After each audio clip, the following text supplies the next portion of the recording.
Hello, and welcome to our March 2018 webinar, Structuring Your Compliance Program to Meet 2018 Mandates. Today's webinar will be made available on our website for anyone to review following the webinar this afternoon. If you would like a PDF version of the presentation, please reach out to us and we can send this to you following the webinar today. Eric Christensen is the Director of Client Services. He will be hosting our webinar. Eric is a nationally recognized speaker and author on compliance topics and practice management. His experience includes speaking engagement at such events as AAOE, MGMA, AOA, AAOE, and several others. Additionally, he has published materials and articles for national circulation. With over 30 years of practice management experience, his extensive IT background gives him a unique perspective into compliance and its application to healthcare administration. Please use the question box and chat feature during our webinar to ask questions, and we will address them as quickly as possible.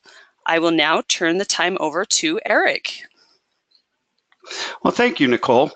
So, 2018 has been a year of change. 2017 saw a new administration, and heck, has a lot of that administration turned over. We've got a new HHS secretary that's come on in 2018, or has been, and we have a new CMS director. So those kinds of things, and as those mandates move forward, we're getting more and more direction out of Washington on, meeting compliance mandates and how things are changing. So just to get an idea of how things are changing, well, first of all, let me say that please ask questions during the presentation. If you have questions, I'd like to make them topical to what the information that we're talking about. If you want to type in the question box, Nicole will be reviewing that. I'll be trying to keep up with those questions as well, and we'll try again make them topical to the information that we're talking about at any particular time. Okay. So a lot of people they're worried about compliance. They're not sure where to start. They don't know what things that are changing, and that's because compliance is a constantly moving topic. It's at the finish line. Well, it's not a finish line. It's it's a marathon, and it's an ultra marathon at that. We know that 74% of organizations self-report that they don't know the standards they're expected to meet with regards to regulatory compliance. And how can you meet those standards if you don't even know about them? There were 14,000 regulatory announcements in 2017. That number has not slowed down. In fact, it's actually increased under the new administration because everybody is changing to meet their dynamic, their metrics, their agenda. And because of those changes, 87% of organizations are saying that they're not meeting a requirement that they do know about, whether it's exclusion list verification or cybersecurity, disaster recovery, or emergency operations planning. Some of those are things that have just been introduced in the last 2 or 3 years. But we know that compliance can be a very expensive overhead for the groups. $5.5 million in average data breach costs. This isn't just to repair the breach. This is reputation management. This is services that you might offer to patients, such as credit monitoring. This is internal investigations, fines. Those are the things, and they're happening more and more often. In fact, both the White House and the Department of Health and Human Services are focused on cybersecurity and how to safeguard PHI, because we know that security breaches are happening every 39 minutes in the United States. They don't have to be large ones. It doesn't have to be Anthem. It doesn't have to be Cardinal Health. It doesn't have to be Stanford Health Systems. These can be small data breaches, but they can affect your reputation with your patients. And compliance can be expensive. And again, not just the expense, but knowing what compliance metrics you're expected to meet. So we're going to be talking about that as part of this. When Healthcare Compliance structures a program, when Healthcare Compliance Pro structures a program for our members, we're about managing and making sure that you're meeting all of those standards, whether those standards are newly released whether they're required standards or addressable standards. That's how Healthcare Compliance Pros protects our clients. We build a structured program for your group, and then we manage it on your behalf, not putting the burden on you, not putting a bunch of tools in your hands. This is about a managed, up-to-date compliance program where we're tracking and making sure that your program meets those standards. Well, how do we do that? At Healthcare Compliance Pros, we assign a compliance advisor to every account. Every account has a compliance advisor who is managing and making sure that you're meeting compliance metrics for your particular organization. And we do that through an intake and implementation process that's unique in our industry. We look at your practice, your operational environment, what policies you have in place, what organizational standards you're meeting currently, and then we're adapting our program to meet those, to make sure that you're meeting all of those mandates. So your program belongs to you, that your policies are your policies, your procedures, your incident profiles, your assessments, all established by Healthcare Compliance Pros and all managed to make sure that you're meeting and exceeding those compliance requirements. And then we're assessing, we're giving you reporting, and we're discussing your reporting with you. This isn't just sending you a report and saying, hey, figure out what this says, but reporting on where your compliance is and talking about new compliance metrics. So when we get to the compliance criteria, we're going to talk about those new metrics that you're supposed to be tracking, you're supposed to be implementing. Healthcare Compliance Pros does that for our groups through their compliance advisor, really offloading the burden on a structured compliance program. So when we talk about HIPAA, we build, again, your program, your policies, the training that your employees receive, that you receive, and your assessment is built for your group on our online training platform. That platform built a criteria or a curriculum specifically for every employee for their role, their service environment within your particular organization. Meets all of the high tech and omnibus. Now, I say high tech and omnibus. High tech was back in 2009. Omnibus was in 2013. And instead of doing large changes to the programs from CMS, OIG, and the Office of Civil Rights, what they've done is they've actually introduced more measured changes over time. So these big, large pieces of legislation haven't happened, like high tech and omnibus, but changes have happened that we're going to talk about here in HIPAA. But when we talk about your privacy requirements, your security requirements, we're making sure that you're meeting those. Your security and risk assessment must be completed annually. Now, this doesn't even matter if you're participating in MIPS or any of the advanced or alternative payment models.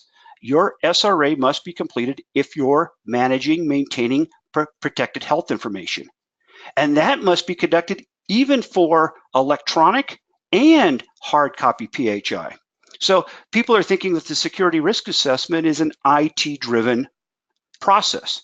Well, there is a large segment of IT that's involved in the security risk assessment, but we know through the audits that Healthcare Compliance Pros has been through, the assessments and the incident management that we do with our clients, that they're looking for your overall picture of security and the risks involved, whether it be hard copy PHI and storage, disposal of hard copy PHI, access to your physical location. Then we can talk about IT things like password protection and audit logging. All of those are things that have to be a part of that security risk assessment. Do you perform background checks on your employees? How are you training and how are you tracking your compliance metrics are all part of a security risk assessment. This isn't just, do we have security standards and are we backing up our data and is our firewall turned on and active? All parts of a security risk assessment. But for 2018, like I said, the White House and the Department of Health and Human Services are focused on cybersecurity. So you need to make sure that your trainings, that your policies are looking at risk analysis, risk management, identifying and training your employees about suspicious email and other messaging technologies, preventing malware. We've heard about data hostage, and those kinds of things. So cybersecurity review needs to be part of a security risk assessment, and again, is being part of is part of that mandate from 2017 into 2018. Now, your security risk assessment should also include disaster recovery planning. You know, you're required to not only protect PHI, to document it and to back it up, but to also be able to restore it, to be able to begin operations. Now, the threshold is theoretically that you should be able to see patient health information or protected health information within 24 hours of a disaster. How are you doing that? Do you even have a plan in place for that? So disaster recovery planning, especially with the incidents that we saw through 2017 with multiple hurricanes, both in Texas and in Florida, we're seeing things even into 2018. This has been a heavy nor'easter year there on the East Coast, and we've got a lot of storms out here in the West. So we need to make sure that we're looking at disaster recovery planning for your organization. And this isn't just natural disasters. Your facility burning down or being inaccessible, water damage, electrical or fires, you know, those kinds of things are part of a disaster recovery planning. And Healthcare Compliance Pros, again, implements a disaster recovery planning protocol with our clients to implement those standards. Privacy and security walkthroughs are part of a security risk assessment. Are you actually physically looking? So here's an interesting idea. You have an IT department. They do a security risk assessment for you. Have they ever walked through your facility? Do they know that you have PAC screens with patient imaging that's displayed 24 hours a day practically in the hallways? Do they know that you're sharing logins to the hospital system because you're using the doctor to get into some chart notes, doctor's login to get into some chart notes? So privacy and security walkthroughs. Are you logging out of machines? Are you leaving areas unattended?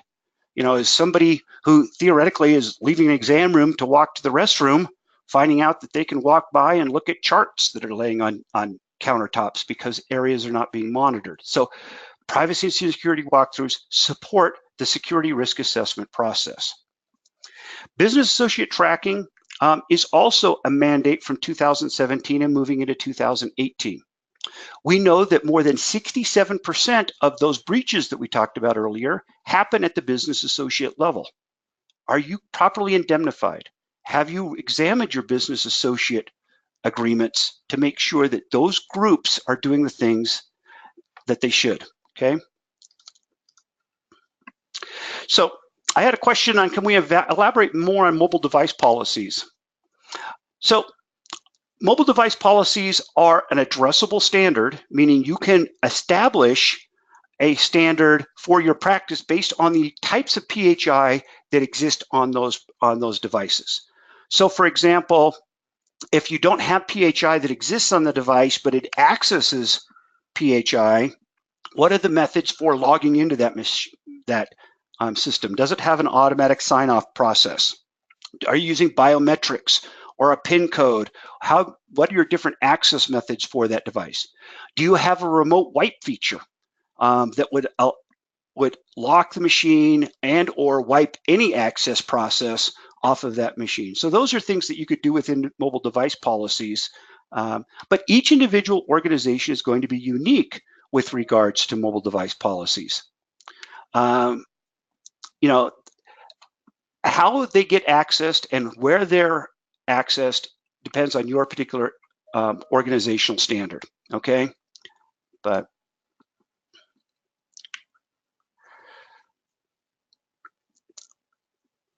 so the regulations do state that it's ongoing security risk assessment, that there's a corrective action plan annually, and I'll get you the citation of Christina if you want to reach out to me, but annual security risk assessment is part of an identifier, not only under your contract with CMS as a CMS provider, but for everybody who maintains PHI, and I can get you that citation.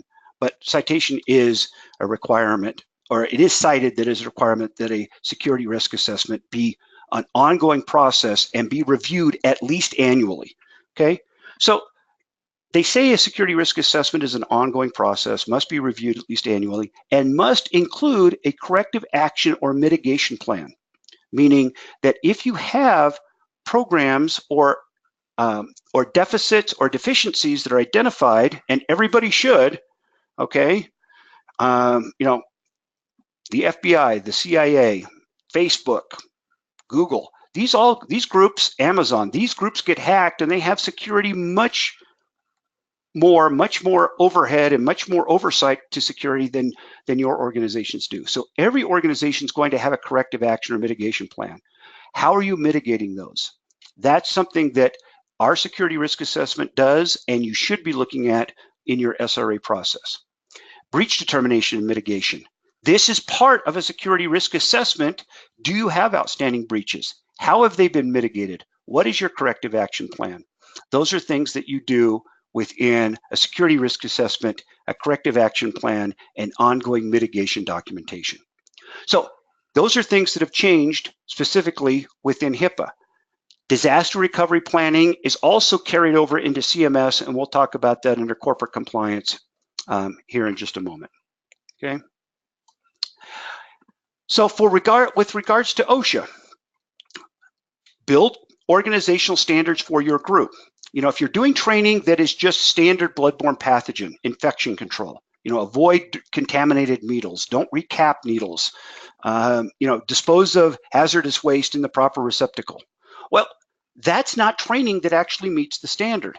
OSHA training is required to be specific for your particular organizational procedures. Where are your hazardous waste receptacles? Do you have a safer sharps policy? Sharps containers, eye wash stations, infection control, and personal protective equipment policies. Healthcare Compliance Pros implements those and trains your employees on information specific to your organizational procedures. Building all of that and training and documenting that is why we've never had an OSHA fine, we've never had a finding, we've never had an inspection failure with an HCP client, because we're doing all of that to make sure that your employees understand their requirements. Now, in 2017, reporting changed. There's electronic reporting for submission of injury and illness data. There's different mechanisms for doing that reportings, but also postings and form requirements have changed in 2017. Healthcare Compliance Pros implemented those changes, adapted our program to meet those ongoing compliance requirements. Now, we know global hazard communication changed. The safety data sheet replaced the material safety data sheet. The labeling and pictograms required have changed since 2012, 13, and now implementation requirements were 2016. We're still having some not meet this global hazard communication standard. But all of this is part of an OSHA program that is regulated and managed to make sure that your group meets those necessary requirements. So I did go over the HIPAA required annually. It is an ongoing process that must be completed at least annually. Okay, so yes, Frank, I guess I got that question answered for you. So OSHA, reporting has changed, self-inspections, risk assessment, all of that is something that's changed for 2018. We need to make sure that we're implementing those standards. Also, OSHA requirements are that your employees get to ask clarification questions during the training. Healthcare Compliance Pros platform has been specifically altered to meet that requirement. Healthcare Compliance Pros reaches out and manages that process for your employees as part of our program. Okay. Corporate compliance. Now we're going to talk a little bit because corporate compliance is the thing that changed the most in 2017 and is moving into 2018. Obviously, back in 2016, we had the Section 1557 of the Affordable Care Act. Now there was a stoppage on that, an injunction issued on that, but it wasn't about the issuing of translation or the granting of translation services, and it wasn't about the grievance process. It was an implementation injunction, and that timeline has passed. So Section 1557 of the Affordable Care Act is a requirement. The postings need to be done, the grievance process. So a lot of groups did postings for their translation services, but did they train their employees on how to escalate requests? How to file complaints? Healthcare Compliance Pros did that as part of our implementation process. OIG exclusion list verification. So, we hear people talking about the SAM list. We hear people talking about the GSA list. The OIG list is the list for CMS. It is the only required list to be checked for CMS and by the Office of the Inspector General. That is the list that's required. The SAM or the GSA list is those who are in federal contracts for providing services to federal government departments. So that's a completely different SAM or GSA list. The OIG exclusion list is the requirement. But things have changed here in corporate compliance here in 2018. Again, we have this emergency preparedness, we have the emergency preparedness rule, which means that you must be prepared to evacuate. You must be looking for patient safety with part of that evacuation. You must be prepared to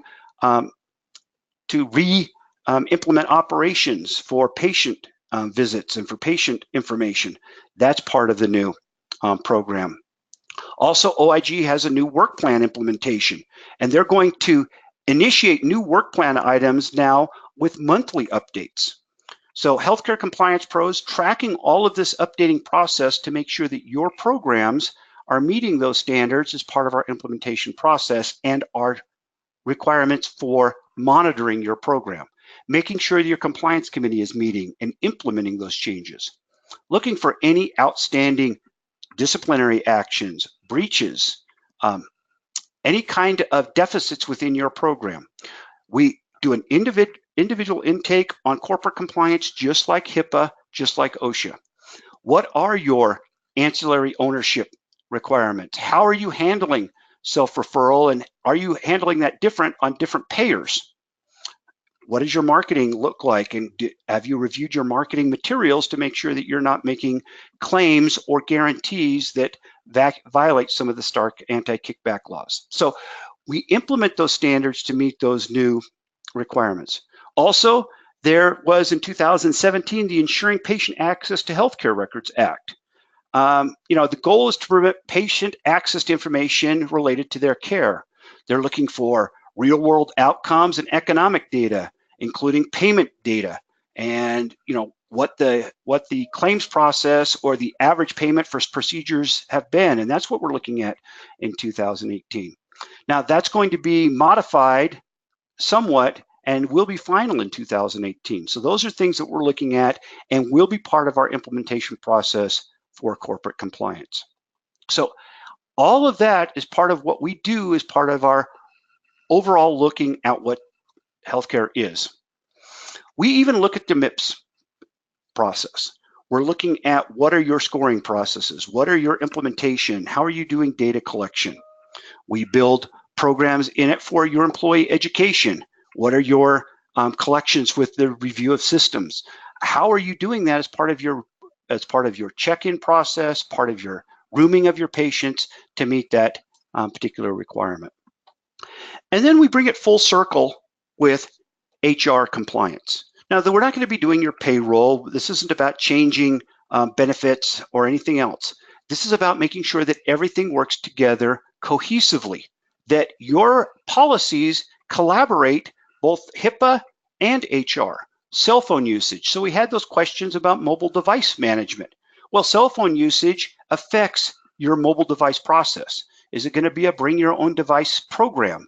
Are you going to be putting devices in play that are owned by the organization, but you're giving employees access to do other things on those devices? So cell phone usage or even bring your own device policies are part of our implementation standard, and how we make sure that your organization doesn't have policies that are working at cross purposes. Your dress and appearance policies can affect your OSHA program. So I'm looking at piercings, I'm looking at tattoos. In fact, I had a group that they were requiring their employees to wear nylon sleeves to cover up exposed tattoos on the arms. Now, their infection control program included them using personal protective equipment, providing gowns and providing scrubs to their employees as part of their infection control program. But the nylon sleeves were required to be supplied by the employee, but they had no infection control or disinfecting program for those nylon sleeves. So we want to look at that dress and appearance policy and make sure that it is collaborative and cohesive to what other things that you're doing within your program. Pay periods, beneficiary programs, making sure that all of this works, and our online learning management system is available for your group. Healthcare Compliance Pros has groups that have as many as 60 or 70 trainings for their employees. How to use a particular piece of equipment or how to perform a maintenance cycle. We have things like active shooter or workplace violence, harassment and discrimination, both at an employee level and at a management level, customer service skills. You also have the ability to create your own coursework within our environment, meaning that all of your training platform is in one place, that you're not working at cross purposes to develop your program. Now, your compliance specialist manages this process. Your program is about you and your compliance advisor offloading that compliance burden. You know, keeping up with those regs. We talked about 14,000 regulatory announcements. I guarantee you that not even a fraction of those apply to your practice. But how they apply to your practice is something that Healthcare Compliance Pros does specifically for your group, making sure that your compliance culture is maintained through regulatory change over time. Now, your Healthcare Compliance Pros expert sets your program up, works with you to provide support for you and your employees. Your employees can reach directly out to us for compliance support, compliance questions during training, all of that through the learning management system. Your policies and procedures are kept up to date. So all of these regulatory changes that occur are automatically implemented for your group as they occur. So it's never well, when did I last look at my compliance plan, or did I meet the newest standards? You know, we had some questions on mobile device management. We had some questions on security risk assessment. We're changing those programs continuously and reaching out to you through our newsletter and through notifications when those program elements change. So as those program elements change, we manage the process, we implement those processes, and when you need to be involved in that program, your compliance advisor reaches out to you for specific information or specific implementation guidelines for you and for your group. All of your reference guides, all of your manuals, everything is accessible to your employees. Your employees are completely managed. Your compliance cycle is managed. Healthcare Compliance Pros manages that process throughout to make sure that your organization stays compliant. Now, I'm going to move over there. I'm going to move over to our platform. So when we create a platform for our individual groups, we build a customized compliance portal for each individual employee and their interaction with compliance for your group. So as things change, as your reference materials, as your policies change, as forms. So for example, we have a business associate implementation revised. We have all of the HIPAA security forms and mandates revised. All of the training is managed. All of your certificate storage is part of our process for your groups. We manage that, including, again, your employees' ability to reach out and ask clarification. This is us managing the compliance. Medical assistant credentialing to meet the computerized order and procedure entry requirements is included in our programs. I mentioned harassment. I mentioned MIPS. All of that is part of a curriculum that we build for every role, every department, and for every employee. And again, we're building that as part of our implementation process. Your employees have a compliance portal specifically for them and their role within your organization. Now, your organization as a whole, we're tracking all of your compliance metrics and all of your updates. So not just your trainings, diversity training, harassment, customer service skills, PCI or credit card security awareness training. Part of your contracting with your credit card processors that you're providing security awareness training to all of your employees who handle electronic transactions. breaches, business associates, OIG, vendor agreements, policies, disaster recovery planning. We build up and segment your organization up by logical subgroups. So your radiology department may have a different curriculum, may have a different supervisor, may have a different management process than your front desk or your MAs. We build this so that your program is managed by healthcare compliance pros, but you can always get a snapshot of where you stand within your compliance and how we're managing compliance for you. You can drill down into your individual locations. This is the Main Street office. We're looking at your trainings. We're looking at your employee lists. We can even drill down into those employees, look at documentation on security incidents, accidents, certificates, storage. Employee tasking is driven by healthcare compliance pros, things like Hep C or TB credentialing or CPR certificates. All the documentation and all the tracking is done by healthcare compliance pros to make sure that that program is built for you. Now, again, this program is about working collaboratively with your healthcare compliance pros compliance advisor to build your program specifically for your group. The newsletter is, okay. The newsletter is available, Frank. You just sign up for the newsletter on our main page, okay? So that's how our program works. Again, security risk assessment driven through our program, making sure that you're meeting all of those standards. And our security risk assessment is making sure that you're meeting ongoing management and implementation guidelines. So you can see as we track that security risk assessment as required, you need to make sure that you're documenting all of your corrective action planning and all of your mitigation steps over time.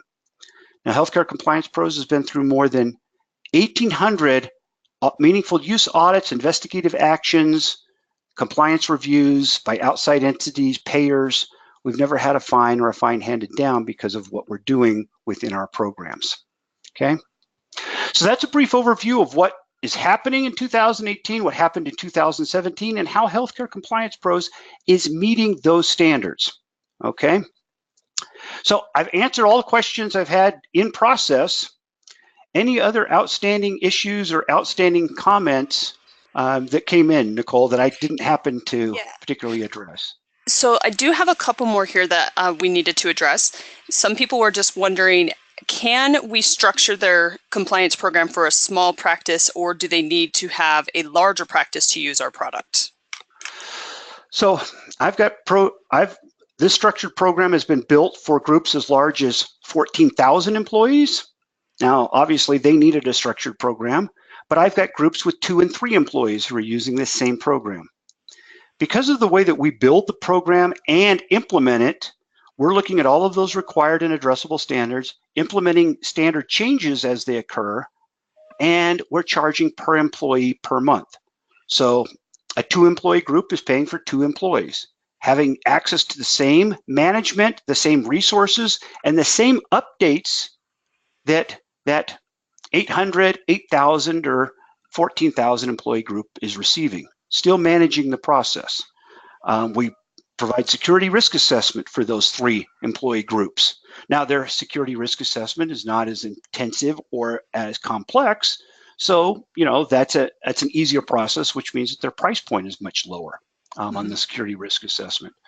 But structured based on the size of the group, based on the pricing that we do, and it is a service agreement. It is not a contract. Healthcare Compliance Pros is a month-to-month service program. So if we implement your program, if you're not getting value out of your program, you can leave at any time. Now, your materials, everything that we've developed and your entire management process belongs to you. All of your policies, procedures, forms, your reporting, security risk assessments, all of that documentation belongs to you, and we actually help you gather that information up.